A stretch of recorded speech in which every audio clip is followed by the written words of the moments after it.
Assalamu alaikum warahmatullah.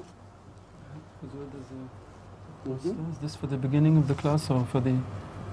Anything you like. It's from Mauritius. Who would like to have it? Mauritius scenery, you know, fish and everything. Who would like to have it? If you could hold it for the camera, perhaps. Shall we ask the two young men to help a little bit? Indeed. But Naveed, you would like to have? Please. All right. Thank you very much. And there is one piece of fish from Mauritius. Yes. I think I would like your family to cook it, and large family, and that will suffice.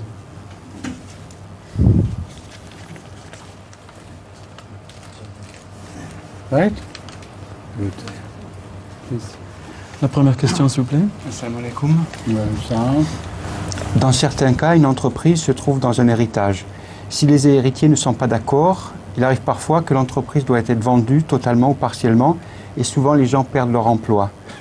Dans la loi française, je crois me rappeler qu'il y a un principe d'indivision dans le cas de transmission d'entreprise, c'est-à-dire qu'un juge peut empêcher que l'entreprise soit vendue. Que préconise l'islam lorsque la vie des autres est affectée par une dispute entre héritiers? In certain cases, a company could find itself in the middle of an inheritance. If the heirs are not agreeing on what to do with the company, then sometimes they have to sell it totally or partially. And often people who are working for the company lose their jobs.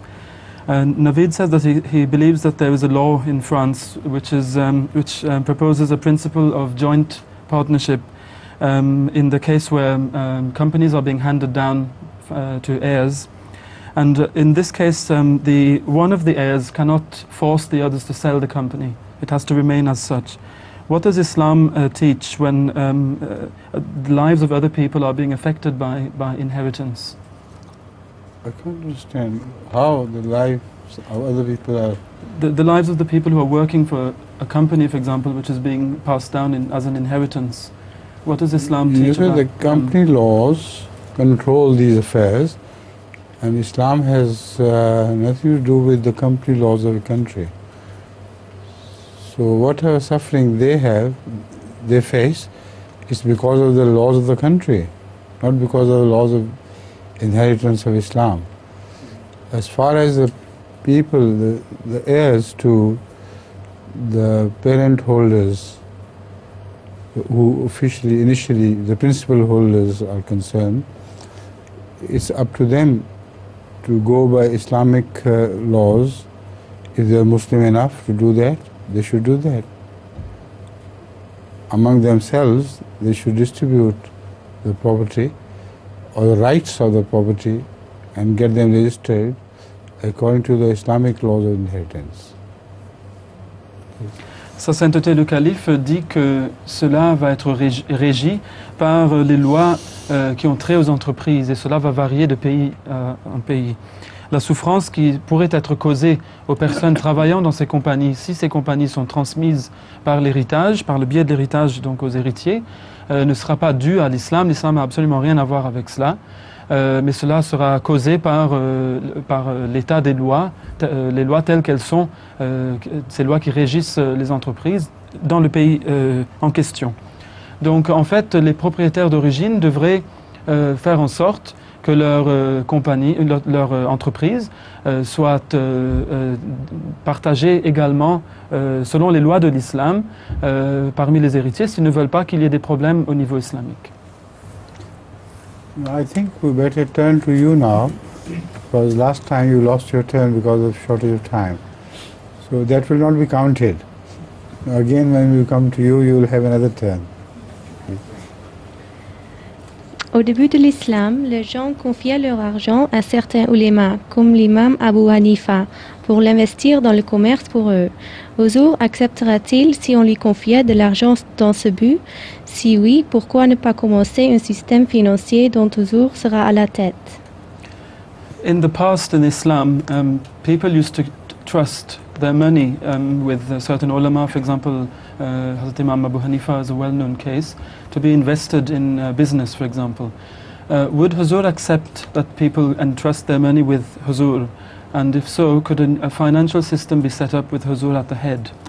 No, I don't want to do that at all, because we are living in a different situation nowadays, and the country laws and so many things interfere there. The Imam Hanifa almost commanded everything, and he had a free hand whatsoever to do. You see, the system which prevailed at that time was that honesty was in fact money. If anybody was honest, all the attention of the businessman was drawn to him, and because of his honesty, they trusted the commodities and things and money with him, so that he could become very rich by a sort of forming of a bank, for instance, in which people laid their trust, but they did not want any return by way of usury and interest. So this was a true Islamic bank, in which the honesty of a person drew money, but he did not have to pay any interest. But out of his honesty, he would invest that money, and whatever the profits were, he would halve the profits and keep his share and give the share of the people who had entrusted him with that money. So in this way, Hazrat Imam Abu Hanifa, because he had that business knack as well, became extremely rich. But because all his riches went to the poor and the public causes, so it didn't make him a capitalist of the time in the modern sense. So this is what was actually happening in those days. People even left the bundles, tied bundles, without telling Imam Hanifa what was in it. Left their names and addresses and left the bundles at his doorstep. So later on, when he had time and he could inflate his business with the help of those bundles, he opened them up and saw what was in it. So that is how the account was kept in those days. But nowadays it's not possible at all. I advise Ahmadis who have something to invest to the best of my knowledge, to do better, invest these things in that and that trade. That's all I do, what I do.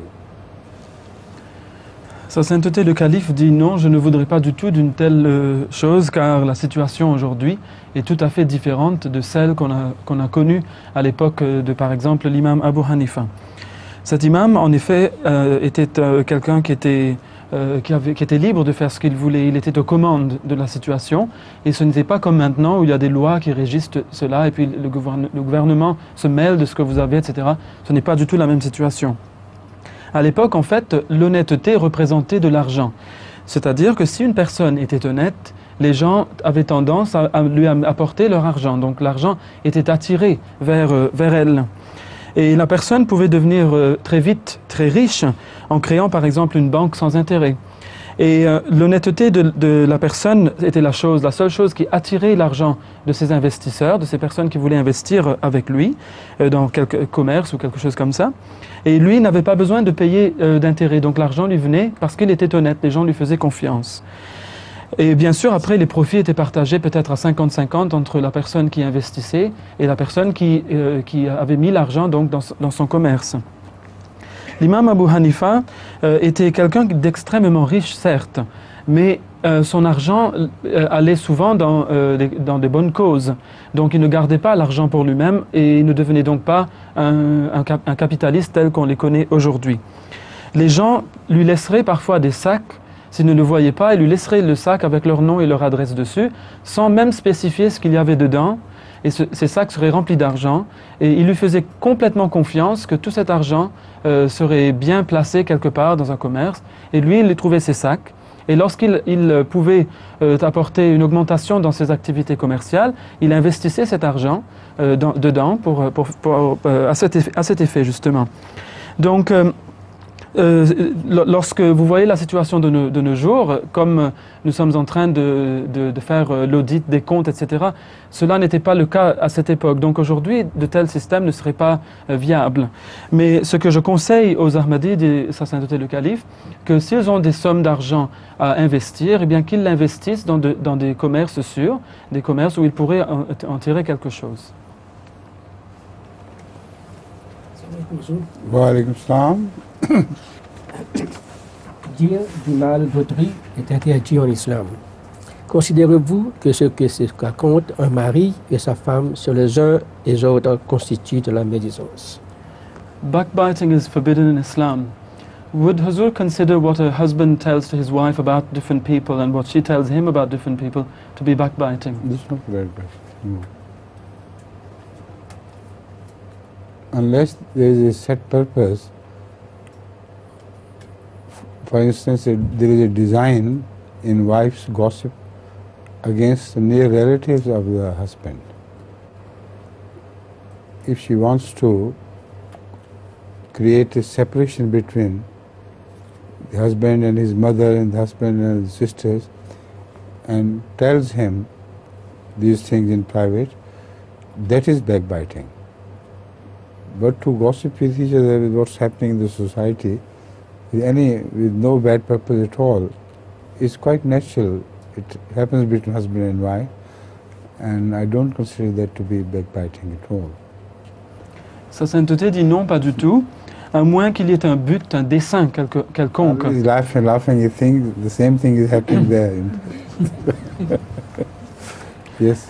Sa Sainteté dit que non, donc lorsque la femme et son mari se racontent des choses sur ce qui se passe dans la société, cela, dit le calife, je ne pense pas que ce soit de la médisance.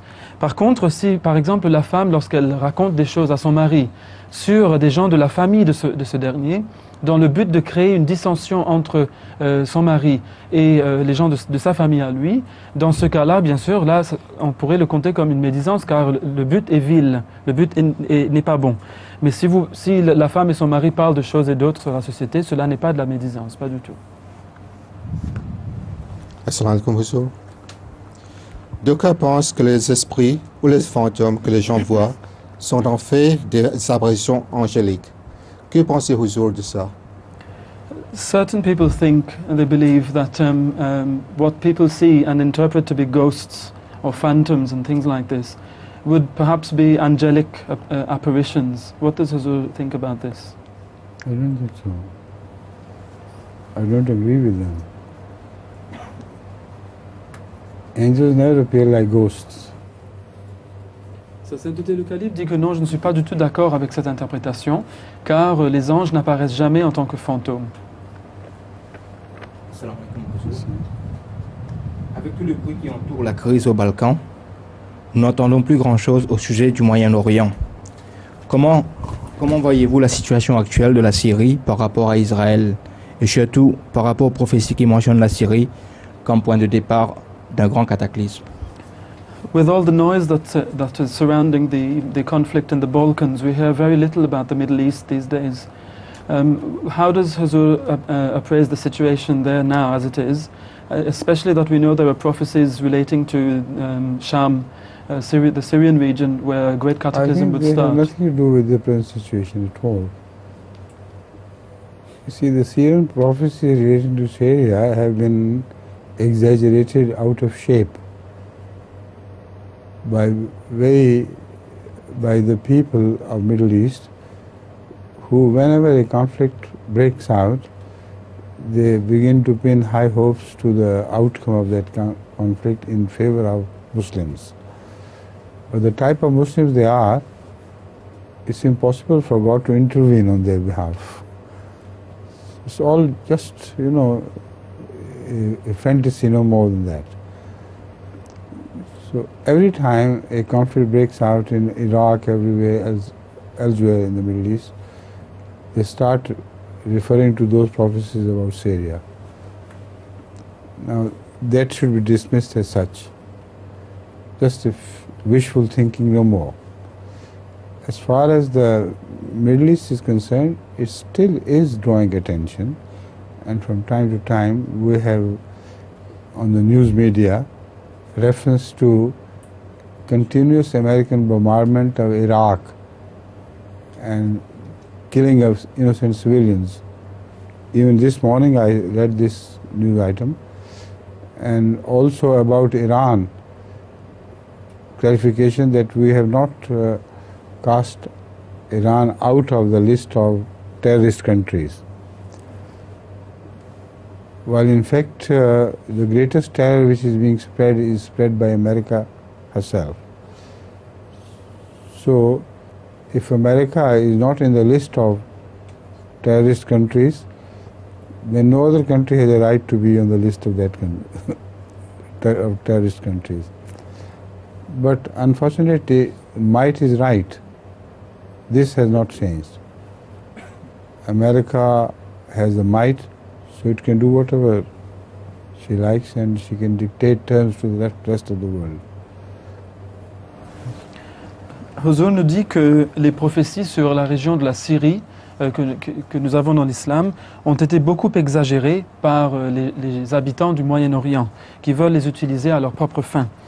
Mais tels qu'ils sont, dans leurs conditions de musulmans tels qu'ils sont aujourd'hui, comment Allah pourrait-il bien les aider? Cela est impossible. À chaque fois qu'il y a conflit au Moyen-Orient, par exemple dans le cas de l'Irak, etc. récemment, ces gens ont commencé à parler de ces prophéties. Mais on ne devrait pas vraiment y faire attention, car cela n'est que leur imagination, ce n'est pas plus que cela. Sa sainteté dit que, mais je pense qu'on est encore en train de parler du Moyen-Orient. Même ce matin, dit-il, j'ai lu que le bombardement des gens ordinaires, donc de l'Irak, se poursuit par les États-Unis. Et les États-Unis ont annoncé que l'Iran n'est pas hors de la liste des pays terroristes, alors que nous savons que les Américains sont les plus grands terroristes dans le monde d'aujourd'hui. Et cela par le principe que celui qui a le pouvoir peut faire tout ce qu'il veut. Donc en fait, les choses sont en train de se poursuivre là-bas, mais n'ont rien à voir avec les prophéties comme mentionnées aujourd'hui.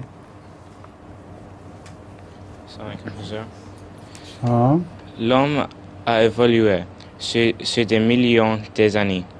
Selon vous, va-t-il évoluer davantage, devenant encore plus intelligent et ainsi comprendre mieux le Saint-Coran? Mankind has evolved over millions of years. Does Huzur believe that mankind will evolve any further, becoming more intelligent and thus understanding the Quran better and better?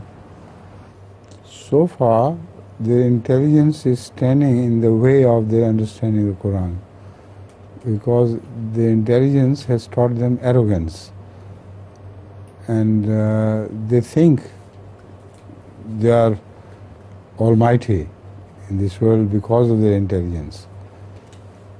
So I doubt if in this way the evolution of man would proceed. Intelligence would grow, of course, but not to the purpose of recognizing the creator of that intelligence. Other factors are required to create, a great explosion in the world of global nature, which would bring them back to their humility, which is essential to understand the ways of the Creator. So this growth of intelligence doesn't mean anything. But a man may evolve in a different sense, and I have spoken of that in my book at depth, in detail with reference to the Quran. I have very clear Quranic prophecies in mind in which a new species would evolve from man, which would be better behaved towards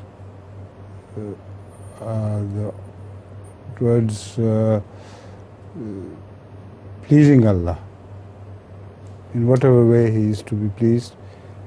A new book may be revealed to them but that's where we're talking of a distant future.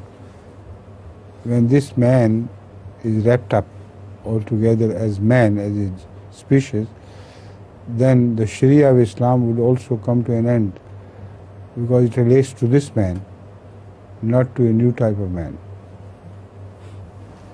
Sa sainteté dit que jusqu'à présent, l'intelligence des gens s'est plutôt dressée sur leur chemin de la compréhension de la parole de Dieu, ou de la compréhension du divin. Donc en fait, leur intelligence leur a donné plus d'arrogance. Et ils pensent qu'ils sont tout puissants puisqu'ils sont plus intelligents que d'autres. Donc, Huzur dit que l'intelligence va certainement évoluer davantage, mais pas pour reconnaître le divin. Donc, l'intelligence ne va pas nécessairement aider les gens à reconnaître le divin davantage.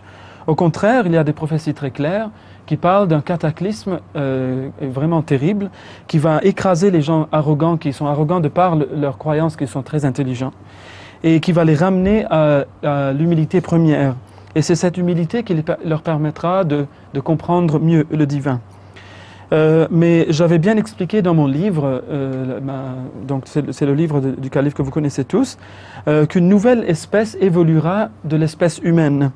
Et cette espèce-là se comportera beaucoup mieux face à ses devoirs envers Dieu, etc., par rapport à l'homme.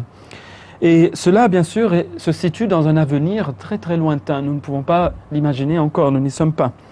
Mais lorsque l'homme ne sera plus, il se peut possiblement... c'est tout à fait possible qu'un autre livre leur soit révélé, car la charia dans le Coran, telle que nous la connaissons, s'adresse à nous en tant qu'espèce humaine. Mais lorsque le chapitre de la vie de l'homme dans le livre de la vie sera fermé à jamais, eh bien le Coran aussi cessera d'être là, car il s'adresse seulement à la race humaine. Et ce sera certainement un autre livre qui sera là pour les autres. Donc cette question d'intelligence n'a rien à voir avec cela. L'intelligence ne vous aide pas nécessairement à comprendre mieux la parole de Dieu.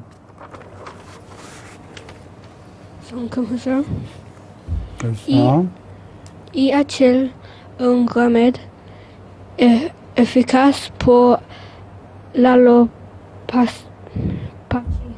L'alopécie. Is there any real remedy for alopecia in homeopathy? Mm-hmm. It's very effective. It's real. I think it's the best remedy known to me, known to man perhaps so far. I have prepared a special prescription for this, combining some medicines, and to my knowledge it doesn't fail. It's a beautiful drug. Not drug, but a beautiful prescription, homeopathic prescription. But you can't have any alopecia, can you? Maybe he's worried for Zoom. This is not alopecia, it covers the whole head. Alopecia attacks only in small circles, in small places, while the rest of the head is not bald, or the beard is all right otherwise, but in small areas there are some circles which are denuded of hair. That is called alopecia, and for that homeopathic treatment is extremely effective with the grace of Allah. Sa sainteté le calife dit que oui, il y a certainement un remède très très efficace contre l'alopécie dans la médecine homéopathique. Et à ma connaissance, jusqu'à présent, ce remède donc qui comporte différents médicaments n'échoue pas.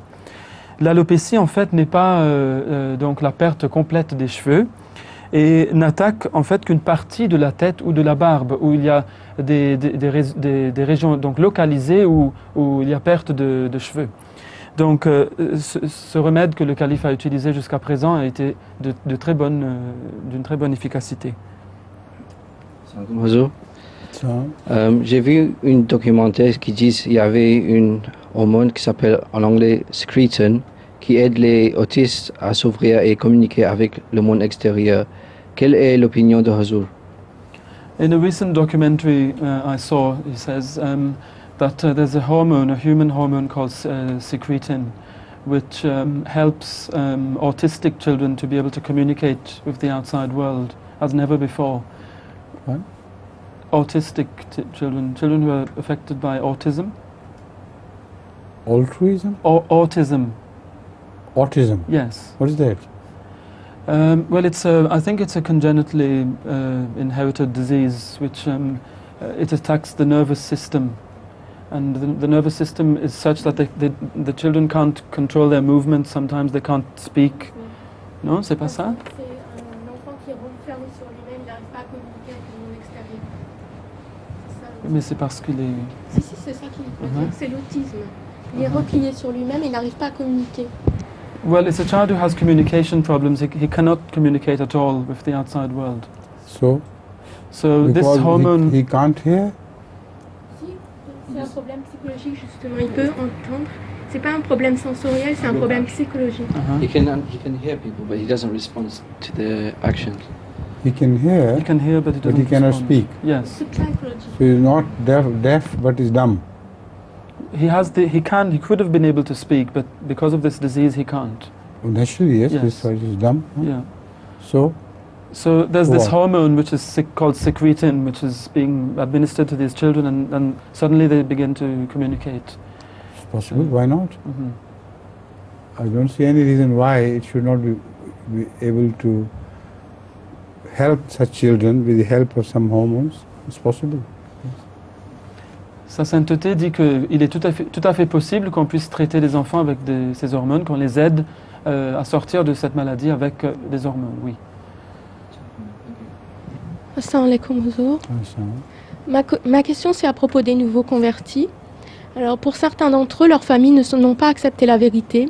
Et le fait que nous, on ait accepté la vérité, on ressent un sentiment de culpabilité. Donc, qu'est-ce que Huzour pourrait nous conseiller à ce sujet? This question has to do with new converts whose families do not seem apt at all to accept the truth as the new converts have. Sometimes new converts feel guilty that they can't bring their parents or their dear ones to the faith. What would Huzour advise them to do? It's a very general question, and this question has been addressed by me repeatedly in so many ways. So I don't see any reason why I should speak on all those advices and render them as a package to her in this answer to this question now. The only answer would be to use their intelligence. According to human intelligence, a particular case can be studied, and a different answer can be found in case of every person. So how can I answer this question? I do not know the parents and the situation, their background, their religious beliefs and all that. So it's impossible for me to give a specific answer to a question which is so much generalized.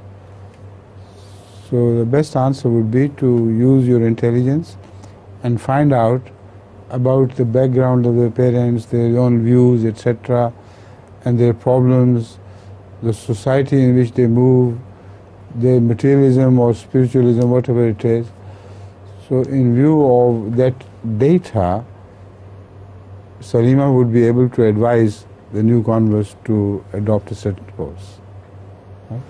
Sa sainteté le calife dit que c'est une question qui est vraiment trop générale et j'y ai répondu sur les différents cas que peuvent comporter cette question très générale donc à différents moments et il est impossible que je répète tout cela maintenant dans ce programme-ci car j'ai donné différents conseils selon le cas.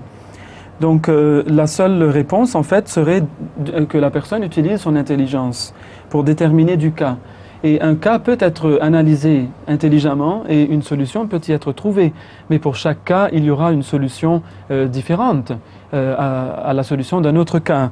Et sans que j'ai le fond, par exemple, de la personne ou de la famille de la personne, de leur foi, de leur situation, etc., comment puis-je donner une réponse pour ce cas? C'est impossible. Donc la seule façon, c'est d'utiliser son intelligence. Et alors, si on connaît le cas et tous les détails de ce cas, là, par exemple, la sœur Salima, comme l'a proposé le calife, pourrait essayer de trouver une solution particulièrement bénéfique pour ce cas-là en particulier. C'est la seule façon de procéder. Qu'est-ce que Huzour pense de lentilles de contact et de traitement de jeu pour le laser. Le traitement des yeux pour? Par le laser. What are Huzur's views on the two things? One is contact lenses, and the second is the treatment of eyes using laser beams. I think contact lenses are good as long as they do not injure the eye, because sometimes I have noticed some people complain to me because of wearing the contact lenses the eye surfaces are slightly injured. So when they take them off, then to put them back properly is also a problem. At night, for instance, when they get up, they pose some difficulty, because to search for those very delicate things and to apply them properly is difficult. But if you have regular spectacles by your side, it's easy to put your hand over it and use it. But people do not want to be seen as short-sighted or long-sighted by others. So this is a sort of cover. The contact lenses provide a cover for them to hide underneath their defect. So personally, I believe if you are so sensitive to your looks and things, and you must use contact lenses, you may go ahead. There is nothing in Islam against it. But if it's all right, wearing glasses like you are wearing, why not? I would prefer that. And laser and you as well. Laser treatment is of the eye. It's good. Laser treatment is quite good, but it has to be in very efficient hands. Because if a mistake is made, it may create problems. But nowadays, the laser treatment is guided very delicately by modern electronic instruments, and I think there is very little possibility of its wrong application. So it can help a lot where operation cannot. Sa Sainteté dit que les verres de contact sont bons s'ils ne blessent pas l'œil, car il y a beaucoup de gens qui viennent me voir, qui portent ces verres de contact et qui se plaignent de lésions de l'œil lorsqu'ils les utilisent, donc ces verres blessent leurs yeux. En plus, ils sont difficiles à utiliser. Parfois, dans le noir, si vous devez chercher ces verres de contact, vous ne les trouvez pas facilement. Donc, les lunettes sont beaucoup plus faciles et plus pratiques à porter. Mais bien sûr, il y a de ces gens qui se soucient donc de comment ils sont. Et ils ne veulent pas laisser savoir aux autres leur faiblesse au niveau de la vue. Et donc, ils préfèrent porter des verres de contact. Comme ça, les gens ne vont pas savoir, alors qu'avec des lunettes, les gens le devineraient tout de suite. Mais en fait, il n'y a rien dans l'islam contre le port des verres de contact, tant que ces verres, justement, ne lèsent pas les yeux, ne causent pas donc, ces problèmes comme mentionné précédemment. Quant au traitement des yeux au laser, eh bien, je crois que c'est une bonne chose, dit Huzur, tant que vous êtes entre de mains expertes. Mais de nos jours, les opérations sont aidées par des appareils électroniques modernes. Donc la main des gens qui opèrent sur vous sont guidés, pour ainsi dire, par ces appareils très délicats. Et donc il est très, très difficile que l'opération aille de travers, qu'il y ait des problèmes au niveau de l'opération. Donc je pense, dit le calife, que le traitement au laser peut être une très bonne chose lorsque l'opération est la seule chose qui puisse vous aider avec votre vue. Huzur, est-ce qu'on doit donner aux enfants s'ils réclament des jouets à armes, comme des pistolets et des épées jouets, vu le niveau de violence chez les jeunes aujourd'hui? In view of the level of violence in the youth today, is it advisable to offer as toys to very little children, very small children, weapons such as swords and guns and things like this when they ask for them? Nowadays, because of the violence shown on television, not only in the televised dramas, etc., but also in cartoons. And it's very difficult for you to keep children totally away from cartoons and television altogether. But in some Western countries, like even America, Canada, Germany, there is a growing tendency among parents to put children onto MTA, and particularly with the help of Urdu class, they get so used to watching MTA that they don't find any pleasure in watching even cartoons. So if that is possible, that would be advisable. That can draw their attention altogether from violence and every such stupid and injurious things.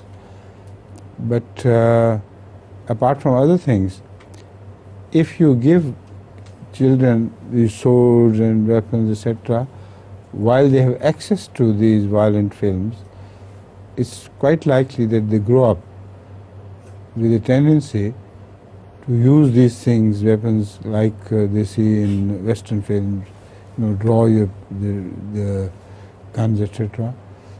So it can do damage to children. So I think you better look into this problem. Or if the children are children, if they must have some weapons, they should be all the time advised by their parents against the stupidity of these things. Sa sainteté dit que de nos jours, à cause de la violence, le niveau de violence à la télévision et même dans les dessins animés qui sont destinés aux enfants, il est pratiquement impossible d'empêcher vos enfants d'être soumis à cette violence. Et c'est pour cela que dans différents pays, notamment l'Allemagne, etc., il y a de plus en plus d'Ahmadis qui veulent que leurs enfants se mettent à la MTA et qu'ils soient intéressés par les émissions de la MTA, et notamment la classe d'Urdu, auquel beaucoup d'enfants ont pris goût. Et dès qu'ils prennent goût à ces programmes, ils ne veulent plus s'intéresser aux autres choses, comme même les dessins animés, qui attirent tous les enfants. Eh bien, en fait, si vous laissez vos enfants regarder des émissions violentes et en même temps vous leur procurez ces jouets tels les épées, les armes, jouets faits pour les enfants, dans ce cas-là, à cause de l'influence de cette violence, ils pourraient fort bien plus tard grandir et devenir des gens violents et utiliser ces armes comme ils le voient en train d'être fait à la télé. Mais s'ils ne sont pas dans ce milieu, alors ce n'est pas le même cas. Mais si vous voulez absolument donner ces armes à vos enfants pour qu'ils jouent avec, dans ce cas, je vous conseille que vous soyez toujours là à les surveiller et à les conseiller contre cette mauvaise violence et que vous puissiez donc surveiller ce qu'ils sont en train de faire. Prenant en considération les récents attentats à la bombe à Londres, seriez-vous enclin à penser que la popularité du mouvement néo-nazi serait en hausse? Comment les autorités britanniques pourraient-elles réussir à éradiquer ce mouvement? In view of the recent bombing happening in London, would Huzur be of the opinion that neo-Nazism is on the rise? And how, in Huzur's view, could the British authorities deal with this problem to eradicate neo-Nazism completely? If this neo-Nazism was addressed entirely and solely to the Asians and other non-British people, then it perhaps would have been more difficult for the British government to handle this problem. But fortunately for the non-Britons, this is also addressed against the Jews, which are a very powerful community in Britain. In British politics, they dominate.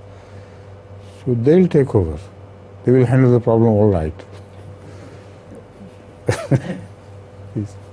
Sa sainteté dit que si le néonazisme était dirigé seulement contre les Asiatiques, par exemple, et les non-britanniques en Angleterre, le problème aurait été beaucoup plus difficile à régir par le gouvernement britannique, enfin les autorités britanniques.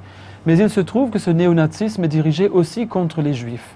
Et comme nous le savons, les Juifs sont une minorité très puissante au pays, donc il ne faut pas que nous nous en fassions, car ces Juifs vont s'en charger, Inch'Allah, et donc le problème va disparaître.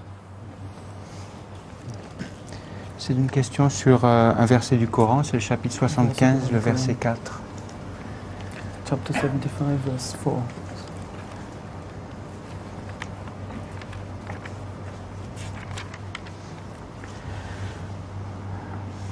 أعوذ بالله من الشيطان الرجيم بسم الله الرحمن الرحيم أيحسب الإنسان أن لن نجمع عظامه. Est-ce que l'homme s'imagine que nous ne rassemblerons pas ses os? The translation of this verse is, does man think that we shall not assemble his bones? Pourquoi est-ce que Allah mentionne rassembler les os alors que dans l'au-delà nous aurons une autre forme? Why does Allah speak of the assembling of bones, whereas we will not have bones in the next life? You see, it is only because the atheists and non-believers pose this question like that. They say, how can it be possible when the bones are deterred and have turned to dust and earth, still God will be able to resurrect us and our bones put them back again in the right order. So, in their language, God poses a counter question, that if initially the bones were made out of nothing, when you were nothing, so in practically they are made out of nothing. Now you are something. So out of that, why cannot they be resurrected? So it's a very perfect answer to an imperfect question. So the Quran meets all the possibilities which have been mentioned and which have not been mentioned. And in view of the beginning of life, answer the question as to the possibility of reappearance of life, but only in their terms.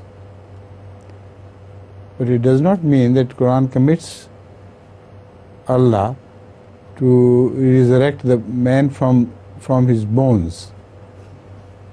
That is a separate question which is dealt with separately. Sa sainteté le calife dit que Allah dit cela tout simplement parce que les athées et les mécréants ont posé la question sous cette forme, à savoir comment est-ce qu'il est possible que lorsque les os seront déjà pourris, seront déjà devenus poussière, que Dieu puisse ranimer ces os, nous ressusciter en rassemblant nos os à nouveau.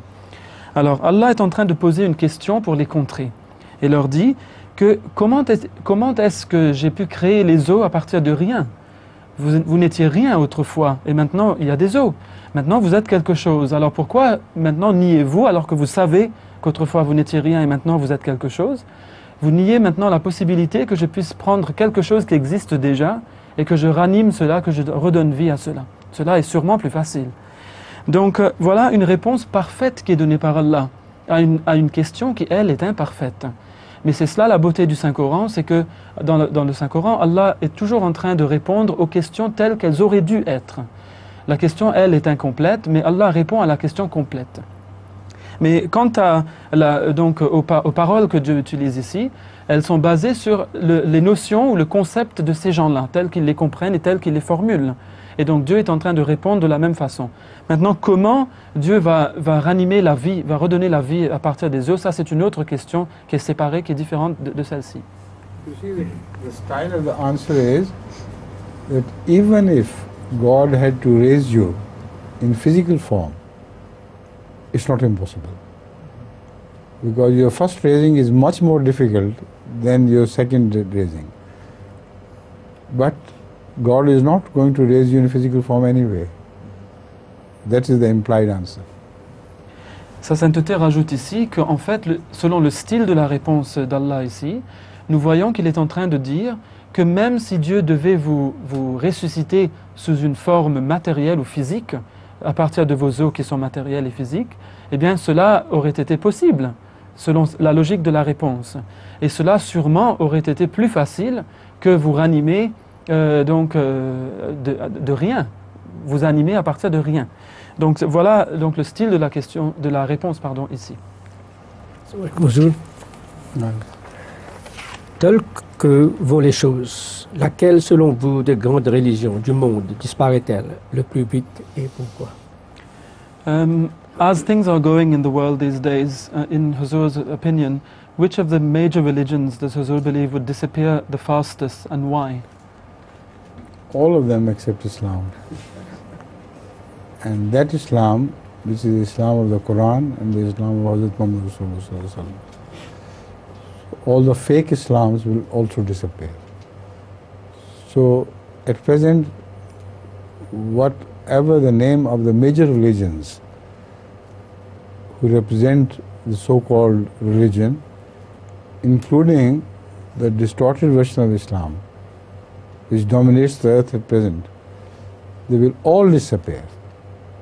Only one version of Islam would remain and survive, which is the true version of the Quranic Islam and Muhammad Rasulullah's Islam, which he presented to the world by his conduct. Sa Sainteté le Calife dit que toutes les religions confondues vont disparaître, elles sont destinées à disparaître ainsi. Et même les autres types d'islam qui existent aujourd'hui vont disparaître. La seule religion qui demeurera sera l'islam, oui, mais l'islam du Saint-Coran et du Saint-Prophète Mohammed Rasulullah sallallahu alayhi wa sallam. Ça sera l'islam tel que lui l'avait démontré, il l'avait vécu. Et toutes ces formes d'islam qui prédominent dans le monde aujourd'hui vont aussi disparaître avec les autres religions. Donc toutes ces soi-disant formes de l'islam vont disparaître. Il ne restera plus que cet islam-là du Saint-Prophète Mohammed sallallahu alayhi wa sallam. Le Pentateuque contient aujourd'hui une série de lois très compliquées concernant la taxation des biens et le rituel des sacrifices et prières. Ces lois avaient-elles été révélées telles quelles? Et si, pourquoi une telle complexité? The books of Moses, as they are today, contain very, very complex and complicated laws regarding taxation of wealth and property, regarding, for example, prayers and sacrifice, etc. Were these laws revealed as such by Allah? And how come they are so complex? They were not revealed as such by Allah. That is why they are so complex. Because already we have put a team of MD scholars to comment on Bible, Old Testament and the New Testament. And amazing discoveries are being made by the team. Even the most staunch biblical supporters and scholars practically do not believe in any divine revelation, because they attribute these things to sources earlier than Moses and Abraham, etc., and quote that there were customs as prevailing among the previous people, which have been gathered together in the form of a divine teaching. And the contradictions between them are so powerful and so strong that they cannot be divine teaching at all. Now the detailed teachings regarding sacrifice, etc., we are comparing them nowadays not between them and the Quranic teaching at present, but between them and the other version of the Bible. So they contradict and clash with each other so powerfully. It's impossible that God should have given the same teaching in a different way to one person and the same teaching in a different way and contradictory way to another. So it's a very long, involved question which is being properly dealt with by us through our team of, we call it Bible Commentary Research Team. Huzur dit qu'en fait, elles ne furent pas, ces injonctions, ou on peut dire ces enseignements ne furent pas révélés tels quels. Et c'est bien pour cela qu'elles sont aussi complexes que ça. Car si elles avaient été révélées par Allah, eh bien, elles n'auraient pas été aussi complexes. Une équipe de recherche pour notre Jamaat est en train de faire donc de la recherche justement sur l'Ancien Testament et le Nouveau Testament. Et cette équipe, nous explique le calife, s'appelle l'équipe de recherche sur le commentaire de la Bible. La plupart des exégètes et des experts en la matière, donc des non-Ahmadis, ne croient pas du tout que l'Ancien Testament contient la parole révélée de Dieu. Ils pensent plutôt que ce sont là des paroles collectées un peu de ça et là par différentes personnes et récoltées en un seul lieu, qui comportent toutes sortes de contradictions internes et externes, des contradictions souvent flagrantes. Eh bien, nous sommes en train à présent de comparer ces différentes injonctions soi-disant divines sur les sacrifices, etc. Et nous montrons comment elles comportent des contradictions donc terribles entre elles. Et il est impossible évidemment que Dieu ait révélé des enseignements portant sur un tel sacrifice à différentes personnes de façon complètement différente. Cela n'est pas du tout possible. Donc notre équipe est en train de s'adresser à cette question à présent, et c'est une question qui est donc c'est l'objet de leur recherche. Huzour, est-il possible que le récent martyr d'Abdul Qadir, qu'Allah bénisse son âme, qui est un descendant du Messie promis alayhi salam et de plusieurs de ses compagnons, va précipiter les choses au Pakistan? Is it possible that the recent martyrdom of Abdul Qadir, who was a descendant of the promised Messiah alayhi salam and of different Sahaba, may precipitate things in Pakistan? They have this Shahadat has already precipitated things in Pakistan in a very positive way for Ahmadis, because we are discovering new evidence. It was a very deep conspiracy against Ahmadiyyat, which according to some sources was hatched by the senior members of the present government. They wanted to achieve two major purposes out of this. Number one, they wanted to divert the attention of the Shias to the killings of Shias in Muharram, etc., to Ahmadis, and present the case in a manner as to prove that it is the Ahmadis throughout who have been doing this, and Sipahi Sahaba are only earning bad name for this. So you kill them instead of fighting among yourselves. So that was one purpose which has been totally frustrated by God because of his Shahadat and their failure to capture him and present him to some Shia leaders who were awaiting his being presented as a criminal who had planned to create trouble and disorder, fully equipped with the most modern weapons of terrorism. So that attempt was completely frustrated, and the people we know were waiting in Jhang and other places that this would happen, and then they will have the proof that it is the Ahmadis and not the Sunni Muslims. And in the second way, they wanted to present to Iran that you have been throughout against Sipahi Sahaba, and you are utilizing this against Afghans, etc., as a grudge against the Sunni Muslims, while you are playing in the hands of Ahmadi conspirators. So in this way they would be able to appease Iran and bring them closer to themselves.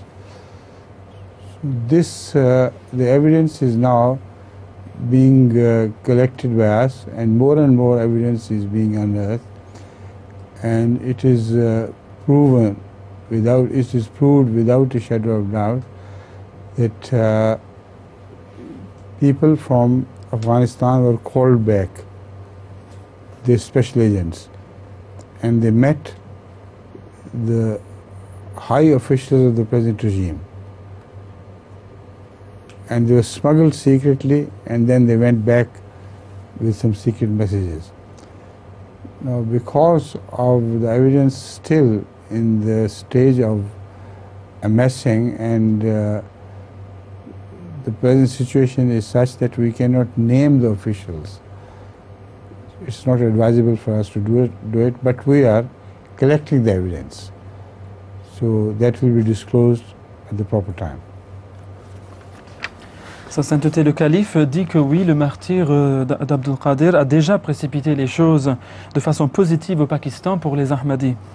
En effet, il s'agissait d'un complot anti-Ahmadiyya ourdi par le gouvernement pakistanais. Et le but de cela était tout d'abord de détourner l'attention des chiites de la tuerie de ces derniers par les sunnites et de présenter l'affaire comme étant causée par les Ahmadis au lieu des Sipah et Sahaba.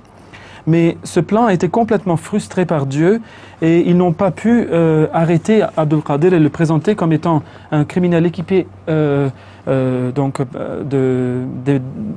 armes modernes terroristes, utilisées par les terroristes, et de présenter ce dernier comme étant celui qui était derrière le complot anti-chiite. Deuxièmement, il voulait envoyer par ce même coup, un message à l'Iran pour rassurer ce dernier et lui dire que vous avez été contre les Sipah et Sahaba depuis le début et vous avez utilisé des Afghans, etc., contre les sunnites, etc., dans ce cadre. Mais en fait, ce sont les Ahmadis qui sont les responsables de la tuerie des chiites, etc. Donc ils n'ont pas pu faire cela non plus. De plus en plus d'évidences nous parviennent à ce sujet et nous savons maintenant qu'il y a eu des Afghans, des agents secrets, qui ont fait le va-et-vient entre l'Iran et le Pakistan. Ils sont rentrés avec des messages secrets à ce sujet. Et nous connaissons le nom des officiers pakistanais qui sont derrière cela, mais nous n'allons pas les présenter ici car cela ne sied pas à ce programme. I think that's all. Now it's time for prayer. And inshallah, next time we'll begin from there. See, now, today you are deprived of the second opportunity to ask questions. So, from now on, this should be the custom. Wherever we leave, we start from there. Right? Okay. Assalamu alaikum.